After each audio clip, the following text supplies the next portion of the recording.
chat with Blair Levin, the leader of the National Broadband Plan here at the Federal Communications Commission. And before we get into the interview, I'd just like to mention that the interview is going to be rebroadcast to OFC and FOAC, which is the largest fiber optics conference in the world, taking place next week in San Diego. So what a phenomenal journey, Thank you, Blair. And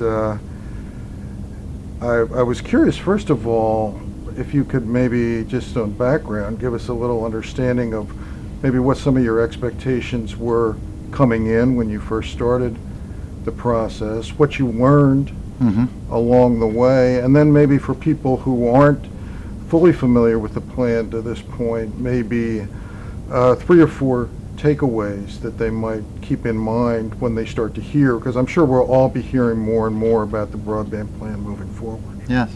Well, thank you, David. And I have to say, just to start, I appreciate, you've been covering it all along. I think a lot of other journalists kind of came to it late in the process, but you were focused on this very early, and appreciate your doing that. When interim chair Copps called me up in late May and asked me, I think I met with him on June 1st, and just asked me if I would do this.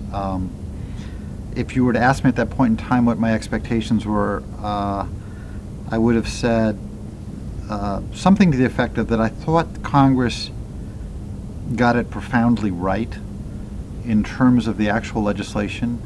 I might even go on further to say kind of strangely right, in that usually when one thinks about the FCC, and usually when one thinks about kind of telecom policy, the focus is entirely on networks.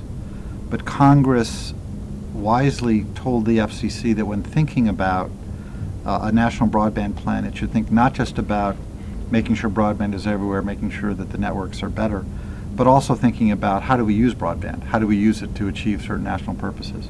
So a very intriguing part of it was that Congress asked for using broadband to improve education, healthcare, save energy, improve job training, et cetera, et cetera. So it's not so much that I had expectations, but that I was really, I loved the mission. I thought that the mission that Congress gave this institution was a tremendous opportunity for the country. And then secondly, kind of on a personal level, I thought that it would be a great thing to kind of bring to the country. While I was in the private sector, I've seen a lot of different kind of plans, and I thought it would be great to give the country the kind of advice that, when people are betting billions of dollars, the kind of advice that you give people who are betting billions of dollars. And so the effort was to see if we could assemble a team that was capable of delivering that kind of advice, that kind of analysis, that kind of thoughtfulness.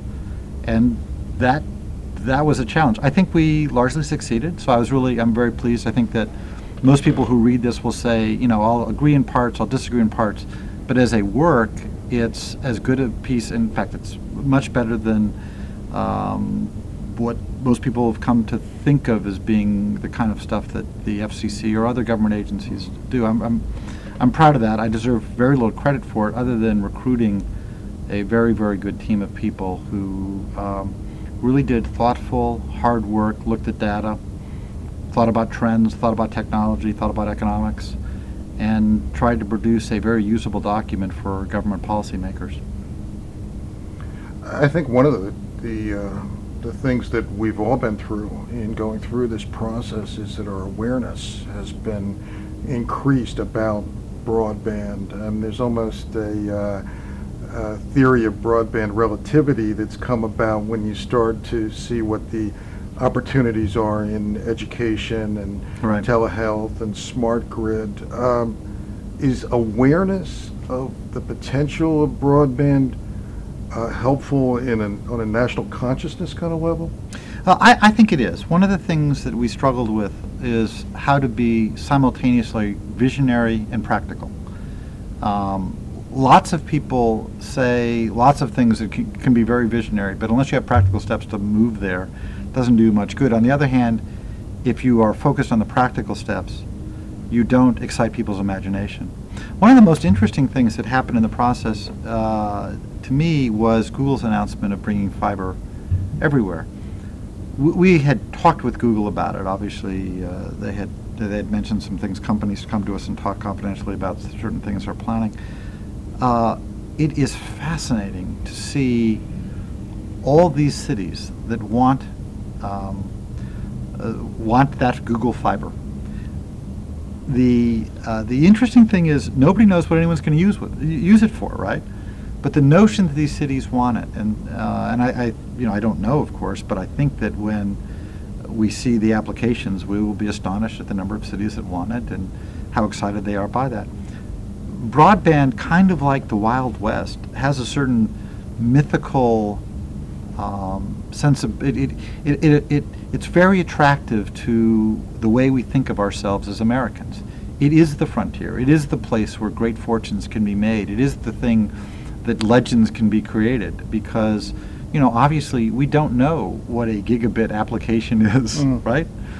But the cities want it because they know that somehow in the future we will create it. That's what Americans do best. We create the future.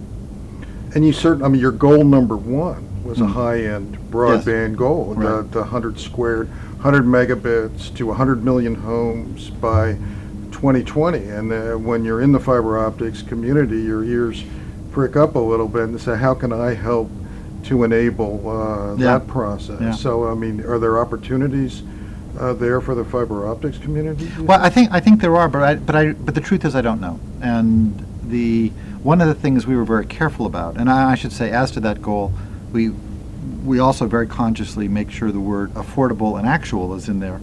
Affordable is very important for the consumers, of course. Actual means, is a good thing for fiber optics because that's how you get it.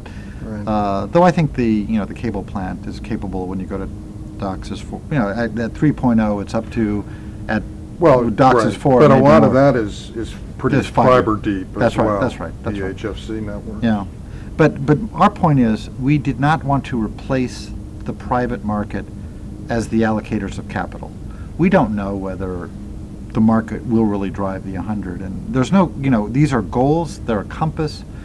We don't have a policy that punishes for failure to achieve it.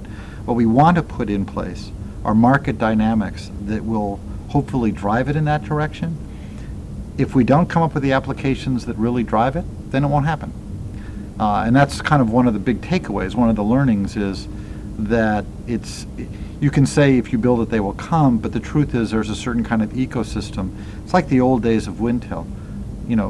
Windows would build a more capable operating system, Intel would build a more capable chip, leading to Windows doing a more capable operating system. And you have to have a certain feedback cycle between the networks, the devices, and the applications. That's what's really going to drive it. It could turn out that 100 is way too small, depending on the application, Sure. right? I feel pretty confident that in terms of institutional use, for schools, for healthcare facilities, we're going to get to a stage where we need a gig.